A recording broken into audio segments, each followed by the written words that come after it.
जामखुर्द ग्रामपंचायत निवडणूक 2026 आरक्षण सोडत जाईल. तालुका मुदखेड, जिल्हा नांदेड येथे दिनांक 10 जून 2026 रोजी ग्रामपंचायत निवडणूक 2026 अनुषंगाने आरक्षण सोडत कार्यक्रम संपन्न झाला.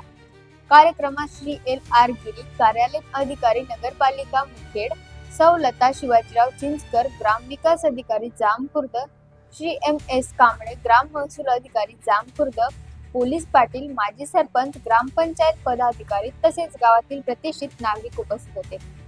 शासनाच्या निर्देशानुसार पारदर्शक पद्धतीने काढण्यात आलेल्या सोडतीनुसार ग्रामपंचायतीच्या सदस्य पदांचे आरक्षण पुढील प्रमाणे जाहीर करण्यात आले. प्रभाग क्रमांक 1 मध्ये एकूण 2 जागा, नाममात्र स्त्री 1 जागा, सर्वसाधारण 1 जागा. प्रभाग क्रमांक 2 एकूण 3 जागा, अनुजाती 1 जागा, सर्वसाधारण स्त्री 1 जागा, सर्वसाधारण 1 जागा. प्रभाग क्रमांक 3 एकूण 2 जागा, अनुजाती स्त्री 1 जागा, सर्वसाधारण स्त्री 1 जागा. आरक्षण सोडत जाहीर होताच ग्रामस्थांमध्ये आगामी ग्रामपंचायत निवडणुकीबाबत उत्सुकता निर्माण झाली. संपूर्ण प्रक्रिया शांतपूर्ण व पारदर्शक वातावरणात पार पडली. उपस्थित नागरिकांनी प्रशासनाच्या कार्यपद्धतीचे स्वागत करून निवडणूक प्रक्रिया यशस्वी होण्यासाठी शुभेच्छा व्यक्त केल्या.